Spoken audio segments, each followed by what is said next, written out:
Hi folks, Speedway Tag here. I want to show you this fabulous little and clever little roll and write game called The Lord of the Rings, Journey to Mordor. It's actually by Fantasy Flight Games, as you can see there.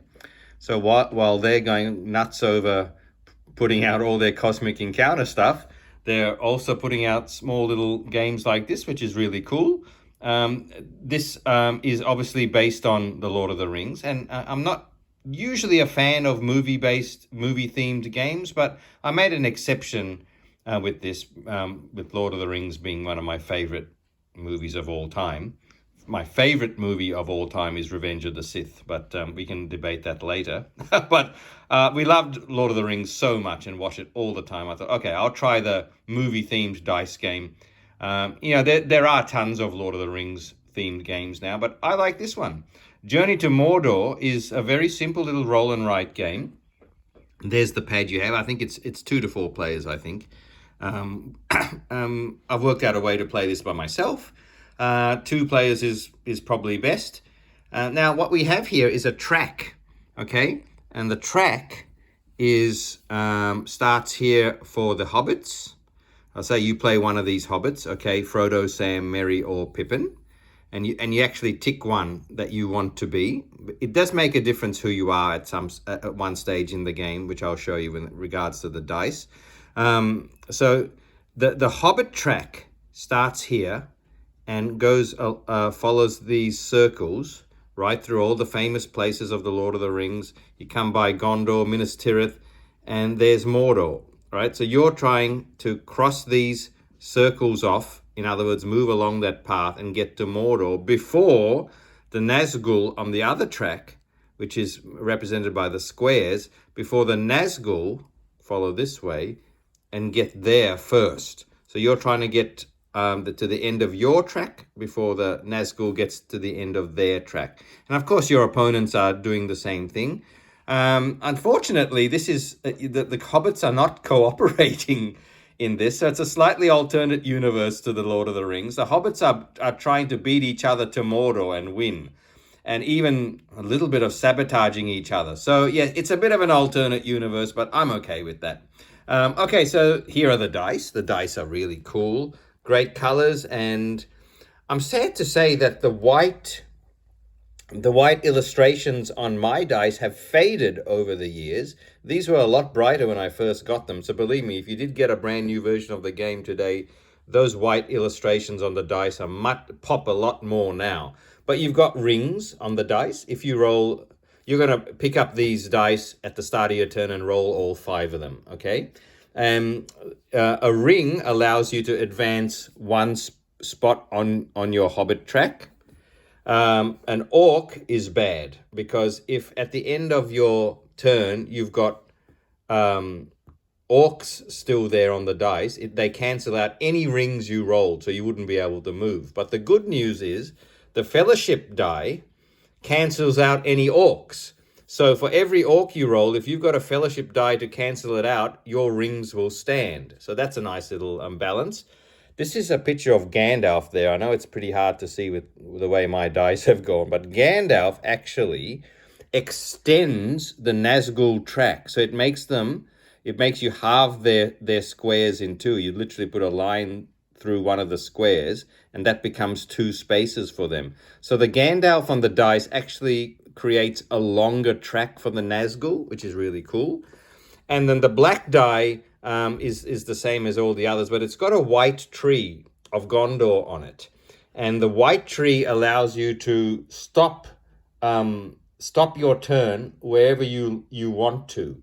Well, at the moment that you've rolled the white tree, actually. So you can actually stop your turn and score the dice at that point. Because in this game, if you don't roll that white tree, you have to keep rolling until you've rolled all the dice. But the white tree allows you to sort of stop midway if you don't want to wreck things later. On every one of these dice, there's also a Nazgul symbol, okay, on every one of them. And so for every Nazgul symbol, he looks pretty cool, doesn't he? Every Nazgul symbol rolled will advance the Nazgul along their track. So it's just a bit of a race to the end. So for example, so like I said, you would choose one character over here, and I'm going to choose, let's say I'm going to play as Frodo. Okay, let's say my opponent chooses to play as Sam. All of a sudden, Sam and Frodo are against each other. That's kind of weird, isn't it? Oh, by the way, that's the rule book. The rule book is quite large for a game this size, but there's just a lot of turn examples in it, but it's very well produced, that rule book. I really like it.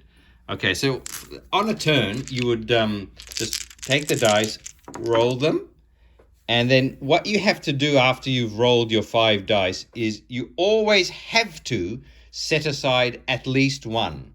You can set aside more than one, but you always have to set aside one. And on each roll, when you are taking that action of setting aside one or more, you can't set aside 2 of the same. So if I'd rolled, let's see, yeah, I've got 2 Gandalfs there, right? As you can see, the yellow and the green are both Gandalfs. What's this one? Oh, that's another Gandalf. I've rolled 3 Gandalfs, right? So it'd be very tempting to set aside all 3 Gandalfs to increase the track of the Nazgul. But like I said, you can only set aside one of the same die. So I could only set aside one Gandalf. And the only other rule is if you ever roll a Nazgul, which I haven't, but if I did, you always have to set aside one of them. So if this orc was a Nazgul, if I'd rolled that, he has to be set aside no matter what. So he will be set aside. Now, do I want to set aside anything else? Of course, I want to set aside a ring because I want to move on my track. And then you take the dice again and roll. And what did I get? I got a ring, I got a Nazgul, and I got a fellowship. Okay, so I have to set aside the Nazgul again. Okay, I think I want to set aside this ring. Now, with other push your luck games, you might say, oh, I want to stop there. But you can't stop there with this game. You've got to keep rolling unless you roll the white tree. So I do have to roll. I could have set aside this, what was that, a fellowship? Yeah, I could have set aside this fellowship as well along with that last ring because it's a different die face. So, but it's not going to really do anything for me. Fellowships protect me from orcs. Okay, but if I do choose to roll this again and I roll an orc, okay, if I roll this horrible orc, I have to set him aside and he would cancel out my rings. Okay, so that's a risk you take when you roll this last die. I'm going to roll it. And what have I got? I got a Gandalf. That's brilliant. All right, so I can show you how this works now. So now we get our sheet and we fill it in, okay? So, first of all, 2 Nazguls mean the Nazguls move forward on their track. So now they move over to here. 2 Nazguls, 2 squares filled in. Okay, and then I've got 2 rings. Okay, so I move forward Frodo on my Hobbit track 2 spaces. Now you can see I'm in Moria. Okay, I've gone through Rivendell.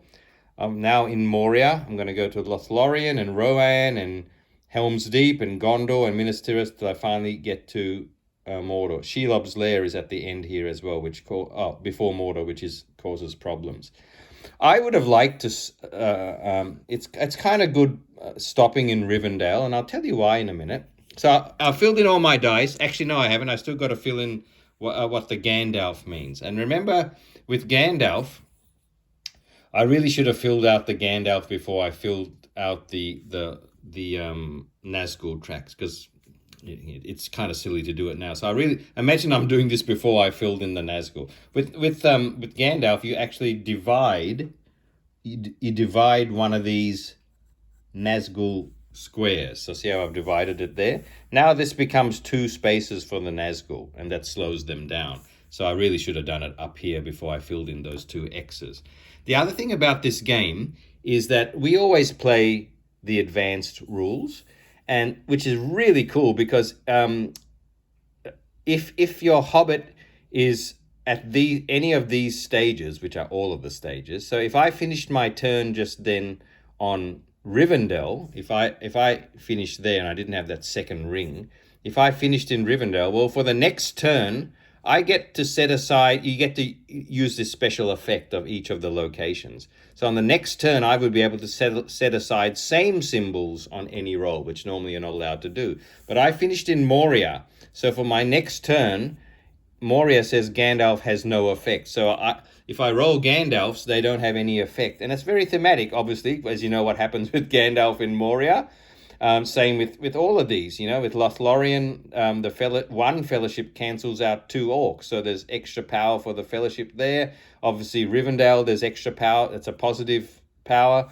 But if I finish up in Helm's Deep, I've got to come up with 2 fellowship die to cancel out 1 orc, because as you know what happens in Helm's Deep. Okay, so that and the other thing to mention is where the colors of the die actually, the one time they do come into play is with these hobbits, right? If my Nazgul was actually not rolled on my yellow die, okay, if it wasn't rolled on the yellow die, but it was rolled on the red die like that, that matters, because then I don't take the hit for that Nazgul, okay?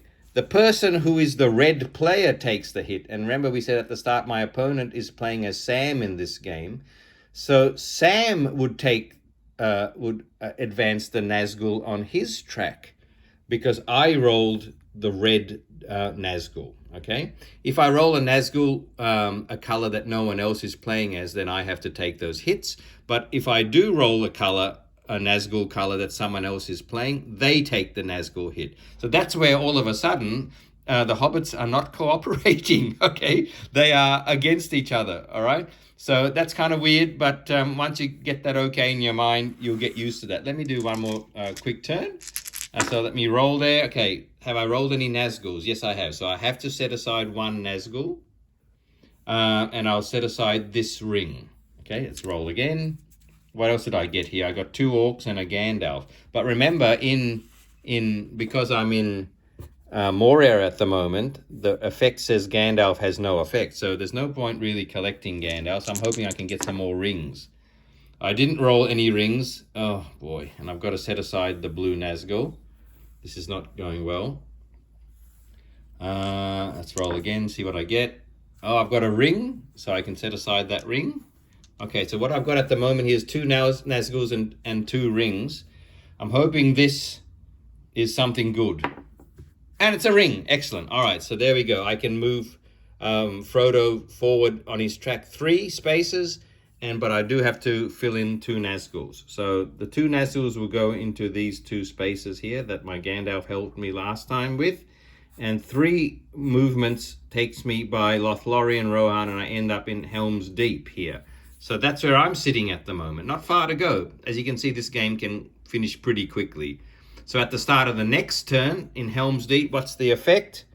2 fellowships cancel out 1 orc. So if I did, for every orc I rolled, if I wanted to cancel them out, I'd have to have 2 fellowships, which is almost impossible, right? So Helm's Deep's a problem. Okay, and this keeps going on and on. With more Gandalfs you roll, obviously, it's good to halve the squares so the Nazguls have a longer journey to get to the end. And you've just got to keep trying getting those rings so you can move pretty quick. At Shelob's Lair, it's really interesting because you have to cancel one of your rings, okay, that you roll. So basically you have to roll at least 1, which will mean count for nothing, and you have to at least roll 2 to actually move into the winning position here. And at the end of the game, when a hobbit actually gets to this end space, Mordor, what happens is if everyone else gets 1 more turn, and if no one else reaches Mordor on that last turn, then you win. The hobbit that made it there wins. But if other people's reach there as well, then the tie is resolved by who has the most empty spaces on his Nazgul track. Okay, and if it's still a tie, finally cooperative, the hobbits play together and win.